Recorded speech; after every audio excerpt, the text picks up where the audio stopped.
You shouldn't bother going to a matchmaking party you're not excited about, especially when it's just to make up the numbers.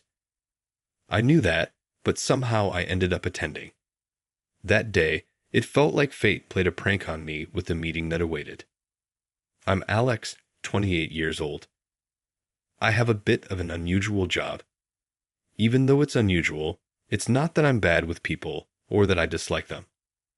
I have a fair number of friends, and girlfriends are always around, it seems. I'm less attached than others. I've never had a long-term relationship. Probably there's something wrong with me. I usually don't think too deeply about it, just shrug it off with an "oh well." Again, because of this, I'm often teased by female friends as being cold. That day, I was a bit irritated as work wasn't going as planned. My work clothes were dirtier than usual, a sign that my frustration was out of the ordinary. At that moment, I got a call from an old college friend, Jason. "Alex, can you come to a matchmaking party?" Someone who was supposed to come got sick, and we're short on people, Jason said in his usual light tone. He's been known as a matchmaking party pro since our college days.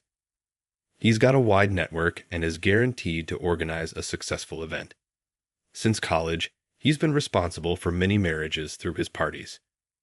With my hands dirty, I turned my phone on speaker, sat down on the workbench, and lit a cigarette. This is sudden, as always. It looks like I don't even have time to change. I exhale a thin stream of smoke along with my words, watching the elegant swirl of smoke in the air. I thought it looked beautiful. "The place is near your workshop, just come as you are," he said. The place he mentioned is a slightly upscale French bistro. I visit it often because it's so close. I'm well acquainted with the owner there, so showing up in work clothes is nothing unusual. "No problem at all. I'm in if you pay for it." I heard his clicking tongue through the speaker in response to my reply. "You're not broke, just always looking to take advantage," his reply, half joking as always. Nothing has changed since our college days. He indicated that the matchmaking party would start in 15 minutes. I told him I'd be a bit late and hung up. To shift my mood, I snuffed out my cigarette and an empty beer can and reevaluated the day's work on my workbench. Not satisfied with anything, with a swing of my fist, I violently crushed the day's work. After confirming it had lost its original form, I sighed deeply. Another day wasted. My profession? A sculptor. That's my title. The crushed piece was now just a lump of clay, not a slump, I reassured myself as I left the studio. The matchmaking party would be a nice change of pace. I was fed up with myself, wishing somewhere in the depths of my heart that it was. Or so I wondered. If I should at least change my clothes, even if it was just to make up the numbers, I decided to head to the restaurant where the party was to be held in my work clothes. Jason mentioned that he had gathered mostly secretaries for the event. I was curious to see how they'd react to my attire. When I arrived, everyone was already there, and Jason informed me they had just finished toasting. The other male attendees were in suits, fresh from work. Some even wore lawyer badges. Apparently, he had gathered a well-paid crowd today. "Sorry I'm late." I briefly apologized and took a seat in an empty seat. From behind the open kitchen counter, the chef, who owned this restaurant, saw me and slightly raised his hand to greet me. I nodded back slyly. "This is my college friend Alex. He's also 28, same as me." Jason introduced me to the women attending.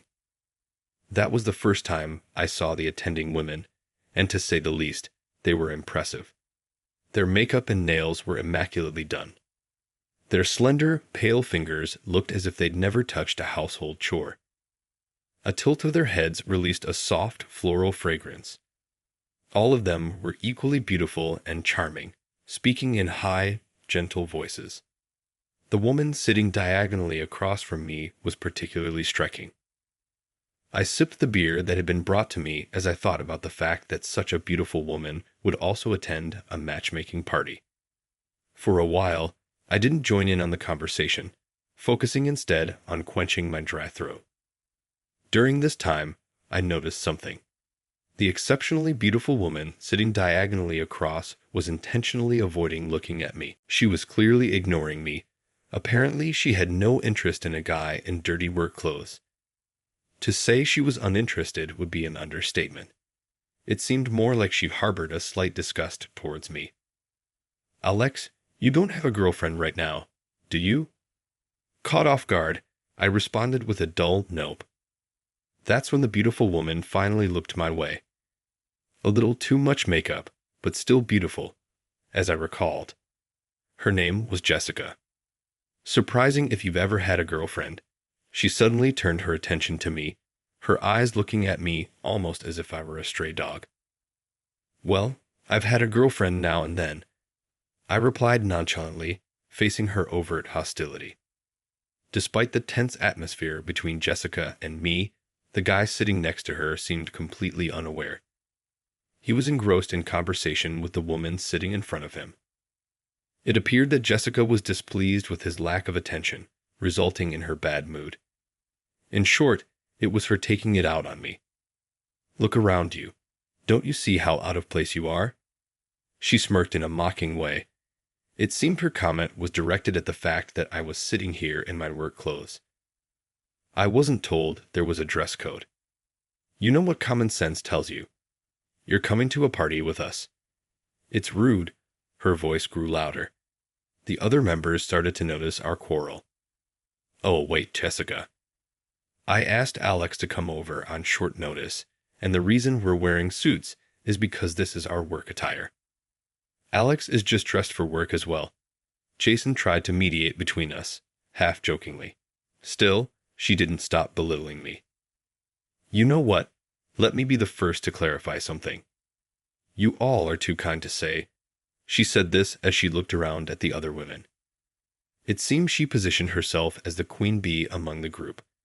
Everyone avoided eye contact with Jessica. "Why don't you go home, you poor guy?" In a mocking tone, Jessica snapped at me. That comment finally got to me. No sooner had I opened my mouth to say something back than I heard a clunk and the pull of a chair. "Then I will be leaving," a woman stood up and said. So she was the woman the man had been eagerly hitting on while ignoring Jessica. She was a bit mysterious, with a subtle, low tone that suited her well. "Would I let you participate out of kindness, and this is the attitude I get. Who do you think you are?" Her anger redirected toward her, but Jessica's anger didn't seem to matter to her. "I am here by order of you, in other words, my boss. If I am allowed to leave, I would like to do so immediately." Her voice was low and calm. "Oh no, Sophie, please don't tell me you're leaving when you rarely even join us for drinks." Jason raised his voice, trying to stop her from leaving. It appeared that he was also interested in her. "Jason, it was a brief but very pleasant time for me, but I hope you understand that any more of this time means nothing to me and my service overtime has come to an end." Without a hint of the smile, she addressed Jason and placed a few $100 bills on the table and walked out. It all happened in a flash. Overwhelmed by her demeanor, I just gaped, watching her walk away. What's with that attitude? "I'll tell my mom about this when I get home." Jessica grumbled in frustration and downed her glass of wine in one go. It seemed that they had connections beyond just work. "Who was that woman? You called her Sophie, right?" I quietly asked Jason. Her name was Sophie. It turned out she was actually Jessica's secretary. Jessica was her boss. After that, Jessica's mood quickly improved as she was able to talk leisurely with a man she favored because Sophie was no longer there. The man seemed displeased, but she was oblivious. I finished 2 beers and made up an excuse to leave the matchmaking party early. I had no interest in what happened after I left. The only person I was interested in at the party was Sophie, who had left promptly. We hadn't exchanged a single word, and I didn't know her contact details. Probably I'll never see her again. A week has passed since the matchmaking party. Nothing in my daily life has changed. Jason contacted me to apologize afterwards. It seems that the matchmaking party was arranged at Jessica's request, probably because the man she was interested in was going to be there. He asked me to join again, but I felt like avoiding it for a while. Some things seemed tedious, and most importantly, the work was overwhelming. On the workbench, the smashed clay was still there after a week. I just couldn't bring myself to redo it, so I opened my computer to check my emails. I accepted job requests via email, whether sculpting prototypes or crafting final pieces. I only took on work that I genuinely liked, since I was not affiliated with any company. I believed I was entitled to this bit of self-indulgence. But the job that was stuck in front of me at the time was not one I was willing to accept. It was a job referred to by my mentor, which I couldn't refuse. I thought it was understandable that I didn't feel good about it. The task involved researching to create a statue of a particular individual. That was the job currently causing me distress. Moreover, all they gave me was one photo, and the photo was like a passport photo. It was impossible to grasp his personality from such a photo. A bust might be manageable, but a full-body statue would have been difficult. No choice but to go and see for myself.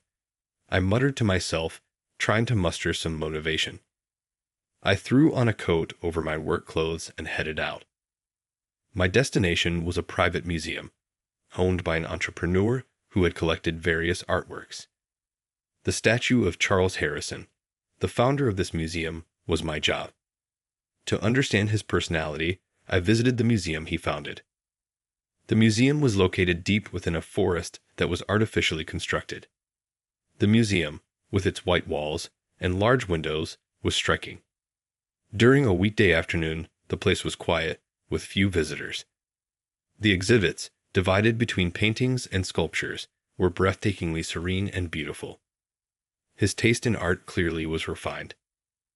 I had heard he was a demanding person, but I felt that shouldn't be the sole focus of the statue. It was against my principles to create something that only cut out a part of a multifaceted human being. I wanted to know more desperately. I examined the exhibits, searching for fragments of his essence. "Oh my gosh, look who's here. I recognized you right away by your dirty work clothes." A voice from behind startled me, and I turned around. There stood Jessica, arms crossed, dressed in a suit. "I didn't know you had a taste for fine art." "Excuse me, this is my workplace." She pointed at a security camera that was monitoring the museum. Apparently, she had seen me on the monitor. I really wished she would just leave me alone. "So, this is your workplace?" "Yes, I'm the deputy director here. Would you like a tour?" "No, thank you. I prefer to look around quietly." I turned my back to her, focusing on the artworks behind me. She clicked her heels in irritation. "Jessica, the chief curator Fred is waiting for your approval." That low and calm voice reached my ears. I instinctively turned around. There stood Sophie. She was wearing a long tight skirt suit and a thin silver necklace. Her modest makeup was the same as at the matchmaking party. "Alex, I apologize for not properly introducing myself the other day," she said. "Sophie?" I asked in surprise. "Yes, and I'm sorry for the interruption," she continued. "But what's this guy to you, Jessica?" Suddenly, Jessica started to panic at Sophie's demeanor. "Jessica, this is Alex, the sculptor we've commissioned for the museum statue." Sophie spoke calmly yet sternly, reprimanding Jessica with her gaze. Jessica exclaimed in surprise. I felt a bit embarrassed being introduced so formally. In reality, he's not the kind of person who would normally accept such a sudden request from our museum. "Please show him the proper respect as a representative of our institution," Sophie continued. Jessica's face visibly turned red. She probably felt humiliated. "Oh, thanks, but I'm not that type of person." I couldn't refuse a job from my mentor. I tried to respond cheerfully. However, unable to bear the embarrassment, Jessica glared at Sophie, then turned on her heel and fled from the exhibition room. "She's still so childish, it's troubling." Sophie sighed softly as she watched Jessica leave. You mentioned you were her secretary, right? Yes, I work here as a secretary for both the director Miranda and the deputy director Jessica. She then handed me her business card. She began to explain the reason she had commissioned the statue from me. Sophie mentioned that she had been deeply impressed by my solo exhibition. I was captivated by your solo exhibition at the gallery 2 years ago. I really wanted you to create the statue of Charles Harrison, our founder, she said. I was somewhat embarrassed by her passionate words, which were different from those at the matchmaking party. She had heard from my mentor about the progress of the statue and guessed that I would show up at the museum soon. Alex, I anticipated that you would want to learn more about Charles.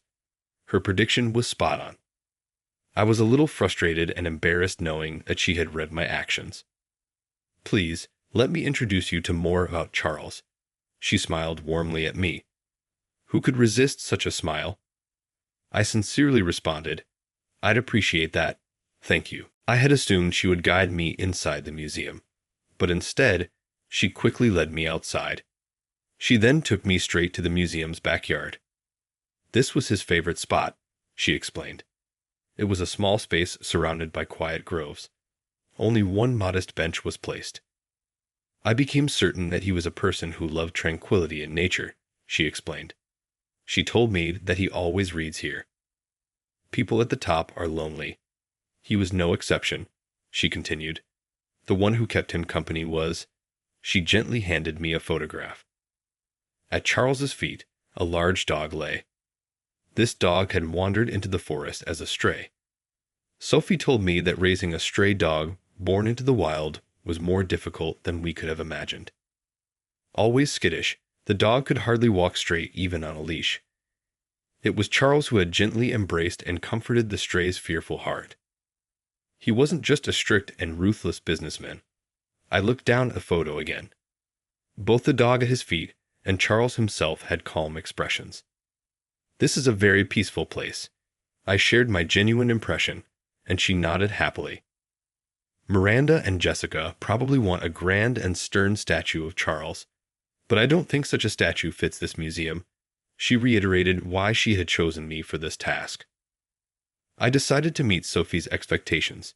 As she stared straight at me, I braced myself. Something clicked in my mind. Thank you. I feel like I've had a breakthrough. I needed to get back to my studio before the image in my mind faded.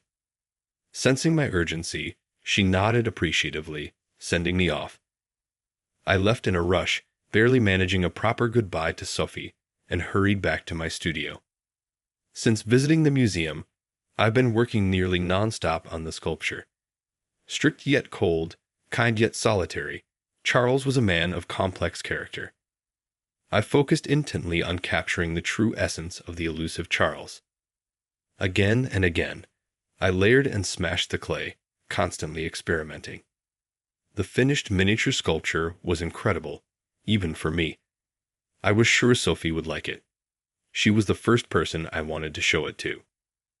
I felt a surge of excitement welling up inside me when I notified the museum that the prototype was complete.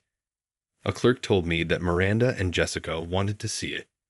They will be visiting my studio this afternoon. If they were coming, then Sophie, who is their secretary, would probably accompany them. Imagining her delighted face made me excited. This feeling was new to me. It was like waiting for a first love. The afternoon came, and a sleek black car pulled up in front of my studio. Jessica was the first to step out, then a woman who looked much like her followed. It was likely her mother, Miranda. I learned later that Jessica was Charles' granddaughter, and Miranda was the wife of his eldest son. Their significant roles at the museum made sense. Thank you so much for visiting my studio. As I opened the door, Miranda and Jessica, followed by Sophie, who nodded slightly behind them, entered. So, it's finished. Jessica's haughty demeanor was unchanged. Miranda, who seemed just as brazen, unabashedly scrutinized me. I've been looking forward to this. As I led them into the studio, Miranda spoke. Charles was her father-in-law, Miranda said. He was a very strict man. Her tone was somewhat bitter, which took me by surprise. My grandfather was a strict and cold businessman. I've never seen him smile. Jessica seemed to agree with her mother. Apparently, Jessica's father had passed away. Miranda and Jessica continued to speak ill of Charles, their father-in-law and grandfather respectively. Their attitude made it clear they held no respect for him. They seemed to have completely forgotten that their current lifestyle was thanks to him while they gossiped. Sophie remains silent, lips tightly sealed. At the studio, I unveiled a prototype of the statue by removing the white cloth that had covered it, eager to see their reactions. My heart was beating a bit faster, curious about what they would say. After a brief silence, Jessica spoke up. "What the heck is this? This isn't right. I've never seen him look like this. Don't make things up." My sculpture of Charles was sitting comfortably in his chair with a gentle smile on his face. The book he was reading lay face down on his lap, and his dog looked up at Charles with trusting eyes at his feet. Far from the stern and ruthless businessman image, I wanted to see Sophie's reaction turning towards her. I saw that she was quietly shedding tears. Miranda and Jessica, busy arguing loudly, hadn't noticed Sophie crying. Without raising her voice, Sophie simply cried quietly. "This is wrong. This isn't my grandfather. This isn't the grandfather I knew. Redo it." Jessica raised her hand, about to smash the clay model. Sophie restrained her hand from behind. "Let go of me," Jessica yelled. "I know this side of Charles. I can't believe that you guys, who are supposed to be part of the same family, don't know it." Her words made Jessica's cheek flush with anger. Her blood must have rushed to her head in fury. "What do you know? A gentle person, that's a joke. Do you have any idea what my mother and I went through?" Shaking off the hand that held her, Jessica screamed at Sophie with a demonic expression. "That's because you guys were secretly trying to sell off the artworks." Sophie's words made the color drain from Jessica's face. "You think me and Grandpa didn't know that?" "My father, who was the second son, told me that I should take his side," Sophie revealed. She was the daughter of Charles's second son. It appeared that Sophie and Jessica were cousins. Following the death of his eldest son, Charles began showing signs of dementia. It was then that Jessica and Miranda saw their opportunity. Without drawing attention, they schemed to sell the artworks Charles had collected. And indeed, some were sold. "My grandfather used to say, 'Why were you in such a hurry when they would inherit everything once he was gone?'" Sophie continued. "He was saddened that you didn't cherish his beloved artwork. It may be a difference in the way we value things, but there are a certain number of people who can only judge artworks by money. I didn't want to blame Jessica and her mother, but I wouldn't want my work judged by such values. Can't you see that the reason you didn't get to touch Grandpa's kind side was because of yourself?" Her words caused Jessica to visibly slump. In a small voice, she repeated, "It's not my fault. I'm not to blame. It's because Grandpa favored you.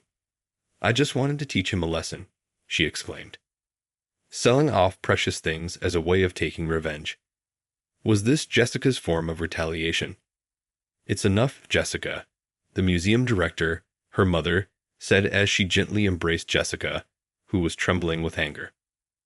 "We would like you to continue with the statue as it is," she said, taking Jessica and leaving the studio. There must have been some conflict between Jessica and Charles. "I never imagined it could have twisted this far," Alex said. "Thank you. I never imagined Grandfather could be revived in such a wonderful way." Sophie expressed her gratitude. "You wanted Jessica to know the side of him, didn't you?" I asked, noticing her surprise. Sophie relaxed, chuckled, and whispered, "You caught me." Sophie then explained that unlike her, Jessica had been raised strictly as the eldest daughter of a legitimate family. Probably, Jessica had misunderstood Charles's affection. If this statue was placed in front of the museum, Jessica will have to face the gentle Charles every day. "I hope that the twisted image of him in her mind will be replaced by this kinder version," Sophie said. She extended her hand for a handshake, and I gladly accepted. I think your cousin will be okay now. But more importantly, why don't we talk about our plans going forward? Sophie looked up, surprised. Her eyes were on me. I could see the reflection of me laughing in her big eyes. Like, how about going out to dinner with me this weekend? Her eyes widened even more. It was as if she was as startled as a deer in headlights. I wished she would say yes right away. I looked into her eyes and prayed in my heart.